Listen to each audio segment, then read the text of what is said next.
दोस्तों जो यहाँ पर आरआरबी रेलवे टेक्नीशियन की पोस्टों पर वैकेंसी आई है, जिसमें इंजीनियरिंग की कुछ पोस्टों पर वैकेंसी है, साथ में कुछ पोस्टें हैं आईटीआई वाली। तो अगर आप इनमें से किसी भी पोस्ट के लिए फॉर्म को फिल कर रहे हैं तो आप अपना अकाउंट सबसे पहले तो क्रिएट कर लीजिए। इसके बाद आप आ जाएंगे इस वाले पेज पर, जैसे कि आपको सामने जो पेज नजर आ रहा है आप इस वाले पेज पर आ जाएंगे।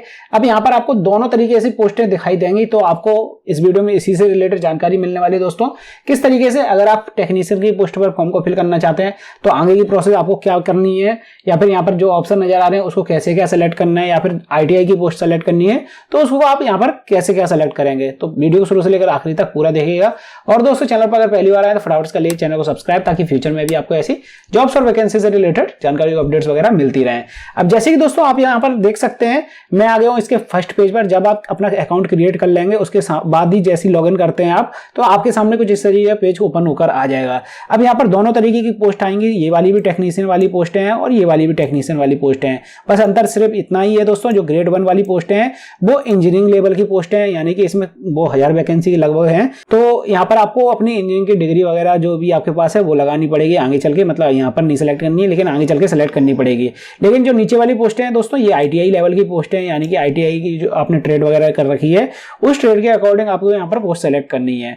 अब यहाँ पर दोस्तों जो अगला ऑप्शन सेलेक्ट करना पड़ता है, सबसे पहले तो मैं यहाँ पर कोई भी एक सेलेक्ट कर लेता हूँ, दोनों में आपको एक ही जैसी ऑप्शन देखने के लिए मिलेंगे। तो मैं यहाँ पर आईटीआई वाला लेके चलता हूँ क्योंकि सबसे ज्यादा वैकेंसी इसी में है। अब इसके बाद दोस्तों आप नीचे अपने हिसाब से आरआरबी की जो भी डिवीजन यहाँ पर सेलेक्ट करनी है वो सेलेक्ट कर सकते हैं। आपको लगता है भैया इसमें ज्यादा वैकेंसी है, आपको इसमें अप्लाई करना है तो आप उसमें अप्लाई कर सकते हैं। आपको लगता है कि आपके यहाँ से कोई सा नजदीक रहेगा तो आप उसमें अप्लाई कर सकते हैं। तो मैं यहाँ पर अपने हिसाब से कोई भी एक सेलेक्ट कर लेता हूँ। इसके बाद नीचे आपसे पूछा जाता है दोस्तों, ये दोनों में ही आपको ऑप्शन देखने के लिए मिलता है, I am not currently debarred by any RRB RRC. मतलब यहाँ पर इसका ये है कि भैया मैं पहले कोई भी आरआरबी या फिर आरआरसी से प्रतिबंधित नहीं किया गया, मतलब कि आपने कोई ऐसा कार्य नहीं किया कि जिसकी वजह से ये लोग आपको प्रतिबंधित कर दें, आप इसमें फॉर्म ना फिल कर पाएं। अगर ऐसा है तो आप आगे फॉर्म को फिल नहीं कर पाएंगे। मतलब कि अगर आपको प्रतिबंधित किया गया है तो आपको यहाँ पर टिक नहीं लगाना है, और जैसे ही आप नेक्स्ट करेंगे आपको पता चल जाएगा भैया आप इसमें फॉर्म को अप्लाई नहीं कर सकते हैं क्योंकि आपको प्रतिबंधित कर दिया गया है। तो यहाँ पर आपको फॉर्म को अप्लाई करने से पहले इस पर टिक लगाना पड़ेगा कि भैया मुझे प्रतिबंधित नहीं किया गया है। इसके बाद आप नेक्स्ट कर सकते हैं, मतलब इस पोस्ट के लिए आप फॉर्म को अप्लाई कर सकते हैं। अब मुझे नीचे वाली पोस्ट के लिए फॉर्म को अप्लाई करना है आईटीआई वाली, तो मैं इस पर टिक लगा कर यहाँ पर नेक्स्ट कर दूंगा। इसके बाद दोस्तों आपके सामने सिंपल सा फॉर्म खुल कर आ जाएगा, जिसमें आपको अपनी काफी कुछ डिटेल्स वगैरह फिल करनी पड़ेंगी। इससे पहले अगर आपने फॉर्म को फिल किया लोगो पायलट में तो आप देख पाएंगे कि भैया यहाँ पर आपकी काफी कुछ डिटेल्स पहले से फिल होकर आ जाएंगी, तो आपको दोबारा से ये डिटेल्स वगैरह फिल नहीं करनी पड़ेंगी क्योंकि आपने लोको पायलट में पहले से ही फिल कर दिया था। हाँ, कई कैंडिडेट यहाँ पर ऐसे होंगे जो कि पहली बार ही यहाँ पर डिटेल्स को फिल कर रहे होंगे, तो उनके सामने ये सभी डिटेल ब्लैंक आ रही होंगी, मतलब सभी नहीं, ऊपर वाली कुछ डिटेल्स फिल होकर आ रही होंगी जितने भी ये डार्क दिख रहे हैं, और इसके नीचे की ज्यादातर डिटेल्स ब्लैंक आ रही होंगी, तो वो आपको फिल करके सेव एंड नेक्स्ट कर देना है। इसके बाद अगले पेज पर दोस्तों आपसे पूछा जाता है क्या आप एक्स सर्विसमैन हैं या फिर नहीं, विकलांग हैं या फिर नहीं है, बीसी कार्ड होल्डर है या फिर नहीं है, या फिर कोई रेलवे के पहले से ही एम्प्लॉय वगैरह तो नहीं है, या फिर आप रेलवे में अभी काम तो नहीं कर रहे हैं। तो यहाँ पर सभी ऑप्शन आपको एक एक करके देख लेना है, कोई आपके अकॉर्डिंग है तो नहीं है। अगर है तो उसमें आप यस कर सकते हैं, नहीं तो आप नो रहने दें। यहाँ नीचे आपको अपनी बैंक की डिटेल्स फिल करनी है जिसमें आपको रिफंड चाहिए। जैसे कि आपको पता ही होगा जो जनरल कैंडिडेट है उनको सबसे पहले 500 रुपए यहाँ पर पेमेंट करना पड़ रहा है, लेकिन जब उनका एग्जाम हो जाएगा तो यहाँ पर 400 रुपए उनके रिफंड आएंगे। और जो SC ST कैंडिडेट है उनको शायद 300 रुपए पेमेंट करना पड़ रहा है, लेकिन जब उनका एग्जाम हो जाएगा तो 250 रुपए उनके रिफंड आएंगे। तो यहाँ पर आपको अपना अकाउंट डिटेल वगैरह फिल करनी पड़ेगी जिसमें आप अपना रिफंड लेना चाहते हैं। तो यहाँ पर दोस्तों आपको अच्छे से डिटेल फिल करनी है, बाई चांस कोई मिस्टेक वगैरह हो जाए तो आगे चल के आपको प्रॉब्लम हो सकती है, यानी कि आपका रिफंड वगैरह नहीं आ पाएगा। इसके बाद आप डिटेल को फिल करने के बाद यहाँ पर नेक्स्ट कर दें।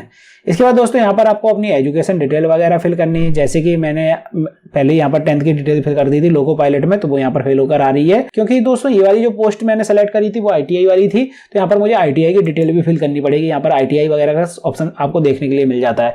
अगर आप यहाँ पर पहली वाली पोस्ट के लिए फॉर्म को अप्लाई करते तो यहाँ पर आपको बी.टेक वगैरह की डिटेल वगैरह फिल करनी पड़ती, वो आप अपने अकॉर्डिंग कर सकते हैं जो भी आपके पास हो।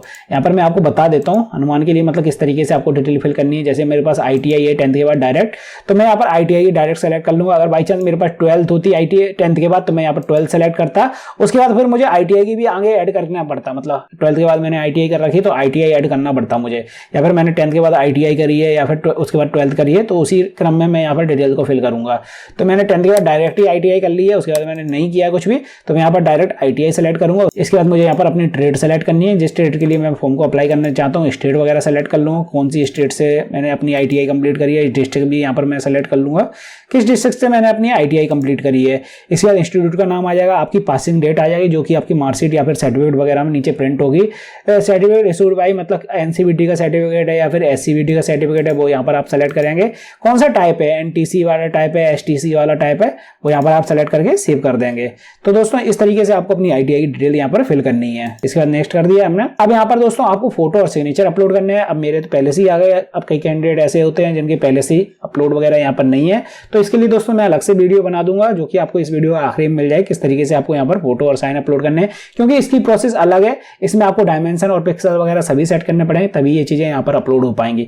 अगर इसमें आपसे कोई मिस्टेक वगैरह हो जाती है तो आगे चल के आपको प्रॉब्लम हो सकती है। इसके बाद हम यहाँ पर वापस से नेक्स्ट कर देते हैं। अब यहाँ पर दोस्तों सभी पोस्टें आपके सामने लिख कर आ जाएंगे, किस पोस्ट के लिए आपको फॉर्म अप्लाई करना है, तो एक एक करके आपको सभी टिक लगा लेनी है। यहाँ पर सभी पोस्टें आपके ट्रेड के अकॉर्डिंग आ जाएंगी लाइन से। आपको जो फर्स्ट पे चाहिए वो फर्स्ट पे टिक लगा लीजिए, जो सेकंड पे चाहिए वो सेकंड पे टिक लगा लीजिए। यहाँ पर आपके हिसाब से एलिजिबिलिटी बनकर आ जाएगी। आप इसको ऊपर नीचे भी कर सकते हैं उठाकर इस तरीके से। अगर आपको लगता है भैया ये वाली पोस्ट मैंने गलत लगा दी है, इसको आप क्रॉस कर सकते हैं। अगर वापस चाहिए तो यहाँ पर प्लस वाले आइकन पर वापस से क्लिक कर दीजिए, ये आखिरी में आ जाएगी। इसको ऊपर नीचे करना है तो वापस से आप कर सकते हैं यहाँ पर। इसके बाद यहाँ पर आपको टिक लगाना है। मैंने ऑर्डर सही से चेक कर लिया है, किस ऑर्डर में मुझे ज्वाइनिंग वगैरह चाहिए यहाँ पर। इसके बाद यहाँ पर आपको पढ़ लेना है और यहाँ पर टिक लगाकर प्लेस डाल देनी है। जिस जगह से आप फॉर्म को अप्लाई कर रहे हैं, अपनी मतलब डिस्ट्रिक्ट वगैरह आप यहाँ पर डाल सकते हैं। इसके बाद आपको सेव एंड प्रीव्यू एप्लीकेशन कर लेना है। आपको अच्छे से डिटेल को चेक कर लेना है। अगर कुछ मिस्टेक वगैरह लग रही है तो वहाँ पर आप बैक वगैरह कर सकते हैं। इसके बाद आपको आगे पेमेंट वगैरह कटवाने के ऑप्शन नजर आएंगे। तो दोस्तों इस तरीके से आपको यहाँ पर आवेदन वगैरह फिल करना था। अगर आपको फिर भी कोई प्रॉब्लम समस्या आ रही है तो आप मुझसे कमेंट सेक्शन में पूछ सकते हैं।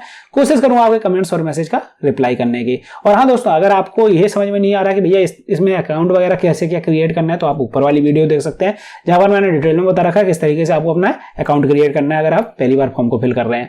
और अगर आपको इसके फॉर्म को फिल करते टाइम फोटो सिग्नेचर वगैरह अपलोड करने में प्रॉब्लम आ रही है तो नीचे वाली वीडियो को जरूर देखिएगा।